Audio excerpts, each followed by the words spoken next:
Olá! Hoje a gente vai mergulhar em uma das peças centrais de qualquer negócio, o balanço patrimonial. Mas vamos focar em um lado específico, o lado dos ativos. A gente tende a pensar que é só uma lista do que a empresa tem, mas a verdade é bem mais complexa. O que uma empresa realmente controla? E o que esses números contam para a gente sobre a saúde e principalmente sobre a estratégia de um negócio? Exatamente. Nosso ponto de partida é um capítulo do livro Contabilidade Geral e Análise de Balanços Esquematizado. E a nossa missão aqui é tipo fugir do contabilês.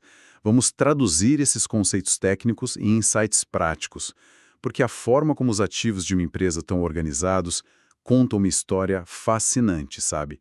Sobre como ela opera hoje e onde ela aposta suas fichas para o futuro. Perfeito. O plano é esse. A gente começa entendendo a ideia geral por trás de um ativo, depois divide o jogo entre o que é de curto e longo prazo, e aí vamos explorar as contas mais curiosas com exemplos que mostram a lógica e às vezes a estranheza por trás dos números. Então vamos descompactar isso. Para começar do começo, a pergunta que parece boba, mas não é. O que, afinal de contas, é um ativo? Porque, como eu disse, a primeira imagem que vem à cabeça é coisas que a empresa possui. Mas o material já começa quebrando essa ideia. E essa é uma quebra de paradigma fundamental. A definição técnica que os nossos materiais trazem é que ativos são recursos controlados pela entidade, capazes de gerar benefícios econômicos futuros, ou seja, grana. A palavra mágica aí é controle, não propriedade. Isso muda tudo. Ah, então o bem pode não estar no nome da empresa. Exato. Ele pode não estar legalmente no nome da empresa, mas se é ela quem controla o uso, assume os riscos e colhe os benefícios, para a contabilidade, aquele bem é um ativo dela. Certo. Isso já é uma primeira virada de chave. E dentro desse universo de coisas que a empresa controla, existe a grande divisão: ativo circulante e ativo não circulante. Qual é a lógica por trás dessa separação? O que ela nos diz na prática? O que é fascinante aqui é que essa divisão revela o ritmo do negócio, sabe? O ativo circulante é o capital de giro. São os recursos que estão em constante movimento no ciclo operacional da empresa. O dia a dia. Isso. Pense no caixa, nos estoques que vão ser vendidos logo, nas contas a receber dos clientes que devem pagar nos próximos meses. É tudo aquilo que se espera que vire dinheiro dentro de um ano, mais ou menos. É o combustível do dia a dia, então. E o não circulante seria a estrutura, o motor? Precisamente. O não circulante é a base de longo prazo. São os recursos que a empresa usa para manter a operação funcionando e não para vender amanhã. Aqui entram as máquinas da fábrica, os prédios, os investimentos estratégicos em outras companhias, direitos que só vão virar dinheiro daqui a muitos anos. Entendi. É no não circulante que a gente enxerga a estratégia de crescimento. Perfeito. A estratégia e a estrutura de produção da empresa. E o material ainda traz uma curiosidade de layout, dizendo que o balanço pode ser apresentado na horizontal, com ativo de um lado e passivo do outro, ou na vertical. A informação é a mesma, né? Só muda o design. Mas vamos ao que interessa. Ok, vamos mergulhar no coração pulsante da operação, o ativo circulante. Começando pelo mais óbvio, caixa e equivalentes de caixa. Caixa é dinheiro, claro, mas o que exatamente a contabilidade considera um equivalente de caixa? Basicamente, o que o material diz é que podemos pensar em qualquer aplicação financeira que seja, praticamente dinheiro na mão. A regra de bolso é: se a empresa consegue resgatar em até 90 dias, com risco quase zero de perder valor, isso é um equivalente de caixa. É o dinheiro que está ali, pronto para ser usado a qualquer momento. Entendido. Agora, uma conta que parece simples, mas que tem uma complicação que eu achei genial. Clientes, ou o famoso contas a receber.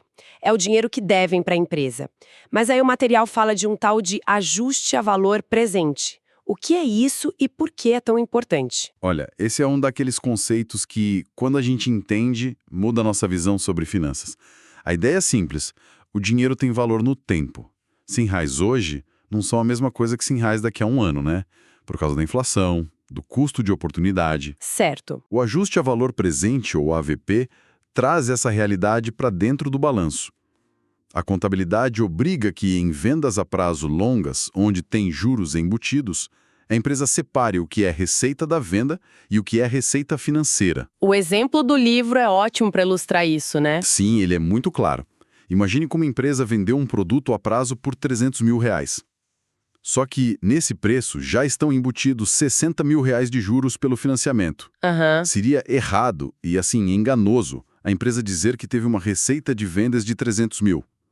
A contabilidade diz, não, a sua venda, o seu produto, vale 240 mil.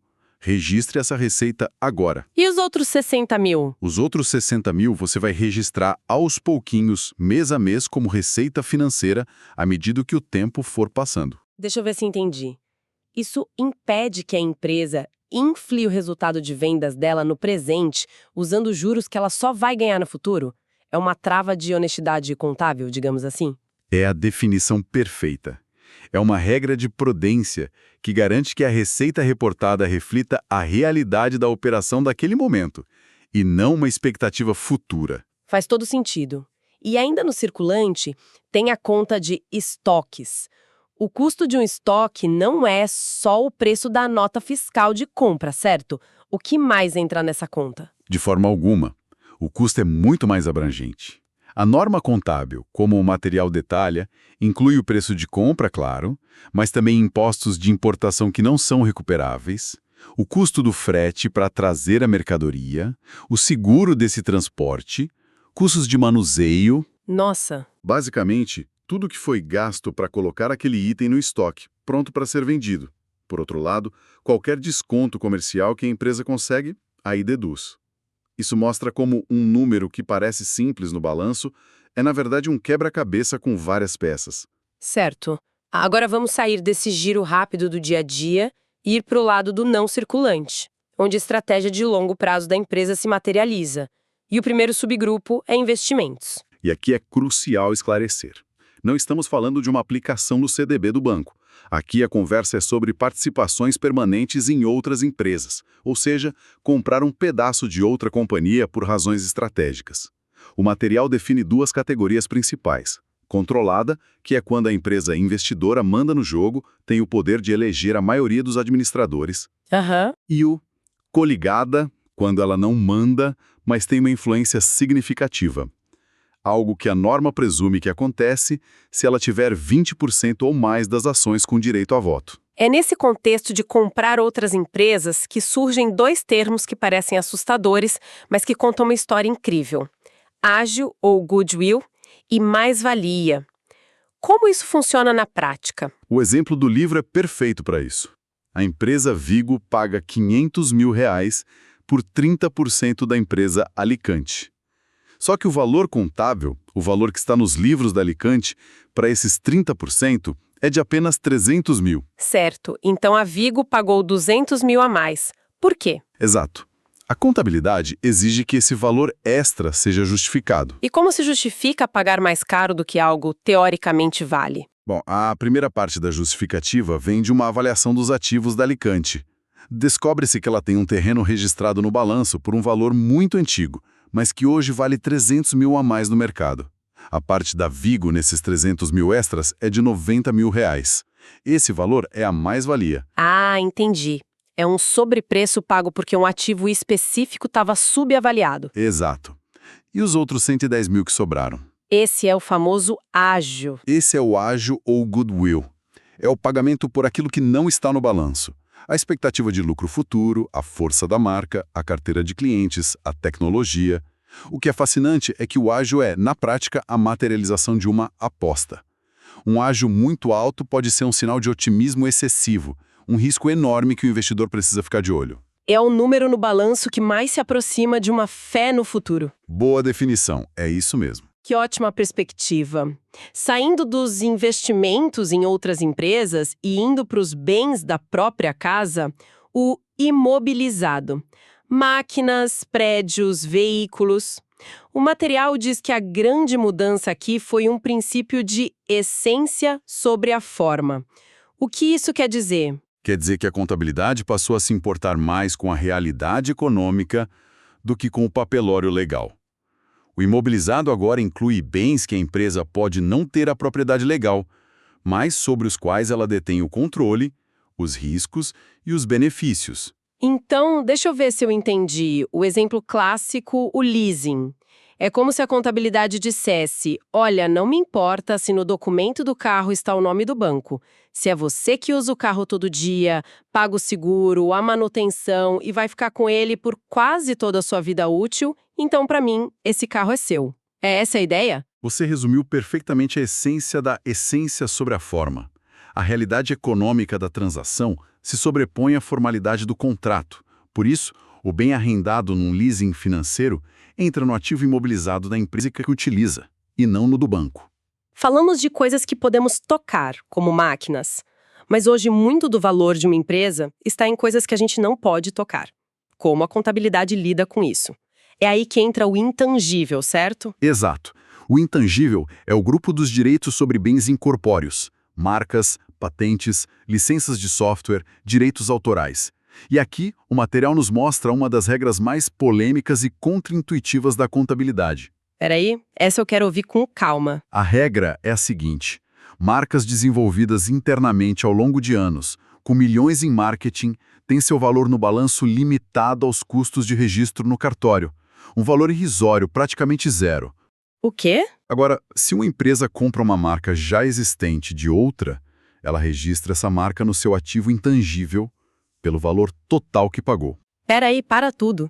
Isso é uma loucura completa. Então quer dizer que uma empresa como, sei lá, Coca-Cola, se nunca tivesse sido vendida, teria a sua marca um dos ativos mais valiosos do mundo, valendo quase nada no seu próprio balanço? Exatamente. O valor contábil seria insignificante. O exemplo do livro da marca Coque-Bon, comprada por 10 milhões de reais, ilustra isso. O comprador registra 10 milhões no seu ativo intangível. Se ele tivesse criado a Coque-Bon do zero, o valor seria talvez alguns milhares de reais dos custos de registro. Uau! Isso nos diz muito sobre as limitações da contabilidade para capturar o verdadeiro valor de uma empresa moderna, né? Especialmente as de tecnologia ou de bens de consumo. Exato. É uma grande discussão. E ainda nesse mundo das ideias, como funciona com pesquisa e desenvolvimento, o P&D? Imagino que seja crucial para farmacêuticas e empresas de software. A regra aqui também busca um equilíbrio entre reconhecer um investimento e ser prudente. Funciona em duas fases. Os gastos com a fase de pesquisa, aquela fase inicial de exploração, são sempre considerados despesa. O risco é muito alto. Já os gastos na fase de desenvolvimento, quando já existe um protótipo, um plano de negócios, a coisa é mais concreta, aí sim eles podem ser capitalizados. Ou seja, virar um ativo intangível. Isso. Mas tem um monte de condições, claro. Imagino. Muitas. A empresa precisa provar que tem capacidade técnica e financeira para concluir o projeto, que pretende usar ou vender o ativo e, o mais importante, que ele vai gerar benefícios econômicos no futuro. É uma linha tênue. Eu imagino as reuniões entre os engenheiros e os contadores. Deve ser algo. Os engenheiros dizendo, isso é revolucionário, e os contadores perguntando, sim, mas você pode me provar com razoável certeza que isso vai dar dinheiro? Exatamente essa a conversa. O material menciona um grupo que hoje soa como um fantasma contábil, o ativo diferido, que foi extinto. O que era isso, afinal? O ativo diferido era uma espécie de sala de espera para certos gastos. Eram despesas que a empresa tinha num período, mas que claramente beneficiariam vários anos no futuro e que não se encaixavam bem, nem como imobilizado, nem como intangível. Tipo o quê? O exemplo clássico são os gastos pré-operacionais. Pense num restaurante que passa meses treinando a equipe, desenvolvendo o cardápio e fazendo marketing antes de abrir as portas. Esses gastos são investimentos essenciais para o sucesso futuro. A lógica parece fazer muito sentido. Gastar dinheiro para treinar uma equipe antes de abrir é um investimento no futuro. Então, por que extinguiram esse grupo? Essa decisão não força as empresas a terem uma visão mais de curto prazo, tratando um investimento claro como se fosse uma despesa qualquer do mês? Essa é a crítica perfeita, e ela foi muito debatida na época. A razão principal para a extinção, através da Lei 11.638 de 2007, foi o alinhamento às normas internacionais de contabilidade, as IFRS. Elas são bem mais restritivas e não prevêem essa figura. A visão internacional é que se um gasto não gera um ativo controlável e identificável, Como uma máquina ou uma patente. ele deve ser reconhecido como despesa. Então, os saldos que existiam no diferido tiveram que ser reclassificados ou simplesmente baixados. Foi uma mudança que priorizou a comparabilidade global em detrimento dessa lógica de investimento que o diferido capturava. Então, o que tudo isso significa? Depois dessa conversa, fica claro que o lado do ativo do balanço é muito mais do que uma lista de coisas. É um raio-x da capacidade de uma empresa gerar valor. Exatamente. Ele mostra os recursos líquidos do dia a dia, no circulante, as grandes apostas de infraestrutura e estratégia no não circulante e o valor, muitas vezes subestimado, das suas ideias e marcas no intangível. Entender essa estrutura permite uma análise muito mais rica e profunda do que simplesmente olhar se a empresa deu lucro ou prejuízo. E para fechar, quero deixar uma reflexão final que vem de um detalhe do material que me pegou. O texto diferencia valor de mercado de valor justo. O valor justo é definido como o preço negociado entre duas partes independentes que conhecem o assunto e não têm pressa. Certo, é o preço de uma transação ideal sem pressões externas. Exato. E a reflexão é: o que nos diz sobre o próprio conceito de valor, o fato de que o preço que duas partes específicas concordam em uma transação, o valor justo delas, pode ser diferente do preço geral do mercado para aquele mesmo tipo de ativo. Isso levanta uma questão importante sobre a subjetividade no meio de tantos números. Exatamente. Isso nos força a questionar a aparente objetividade da contabilidade. Nos lembra que por trás de cada número no balanço existe um contexto, uma negociação, duas partes com visões diferentes e, no fim das contas, uma percepção única de valor que foi acordada naquele momento específico.